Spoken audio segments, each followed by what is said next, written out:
Welcome to GovClarity, where we break down complex government procedures into clear, easy-to-follow steps. Please note, we are not a government agency. We aim to help you navigate these procedures with confidence, but always verify information through official government sources. You'll find both our complete guide and official links in the More section. Today, we're focusing on tax-related information. Please note that tax laws and regulations change frequently. For the most current information, always refer to the Internal Revenue Service website at irs.gov or consult a qualified tax professional. Filing your taxes late can feel overwhelming, but it's manageable if you take the right steps. Before we begin, it's important to understand that filing late is different from requesting an extension. An extension gives you until October 15th to file your paperwork, but any taxes owed are still due by April 15th. Let's focus on what happens if you miss the deadline without an extension, or if you don't pay on time. The penalties and interest you face can accumulate quickly.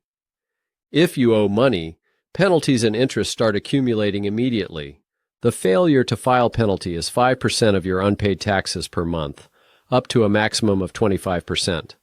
If your return is more than 60 days late, you will owe a minimum penalty of $435 or 100% of your unpaid tax, whichever is less. Interest accrues daily from April 15th until your balance is paid in full. There is also a failure to pay penalty of 0.5% per month on your unpaid balance. The interest rate changes quarterly and is based on the federal short-term rate plus 3%. Remember that even with an extension, while you avoid the failure to file penalty, you'll still face the failure to pay penalty and interest charges on any unpaid balance from the original due date. Even if you can't pay everything now, filing your return immediately stops the larger failure to file penalty. If you're expecting a refund, there is no penalty for filing late. However, if you never file, you risk losing your refund altogether. You have 3 years from the original tax deadline to file and claim your refund. For a 2024 tax return, you must file by April 15, 2028 to receive your refund. If you miss that deadline, the money is forfeited. If you never file a return and the IRS owes you money, here's what happens. You lose your refund after 3 years. You lose access to tax credits, such as the Earned Income Tax Credit or the Child Tax Credit. If you are self-employed, your earnings will not be reported to Social Security. This could lower your future Social Security and Medicare benefits. The IRS may also flag your missing return.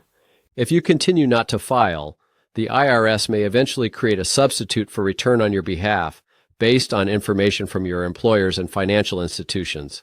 However, these IRS-created returns won't include exemptions, deductions, or credits you're entitled to, typically resulting in a much higher tax bill than if you had filed yourself. If you haven't filed yet, take action now. First, file your return as soon as possible, even if it's late. This stops additional penalties from accruing. Second, if you can't pay in full, set up a payment plan. The IRS offers several options for manageable monthly payments. You can use Form 9465 to apply for an installment agreement. Third, if you had a valid reason for filing late, such as illness or a natural disaster, you can request penalty relief. Additionally, if this is your first time filing late and you've maintained a good tax compliance history for the past 3 years, you may qualify for the IRS First-Time Penalty Abatement Program, which can waive certain penalties for a single tax year. Fourth, if you're facing serious financial hardship, you may qualify for an offer in compromise. Fifth, if you're expecting a refund, don't wait. You have just 3 years to file. Filing late isn't the end of the world, but taking action quickly is essential. If you owe taxes, filing now will minimize penalties and interest. To assist you further, we've created a free downloadable guide that provides more detailed steps. You can find the link in the description below. Remember, whether you owe taxes or expect a refund, filing is always the right choice. Thank you for watching this GovClarity Tax Guide. Thank you for watching GovClarity. Remember, you can find our complete guide and all official links in the More section. If you found this helpful, Please like, subscribe, and share it with others who might benefit. Remember to hit the notification bell so you never miss our latest videos. We're here to make government procedures easier for you every step of the way.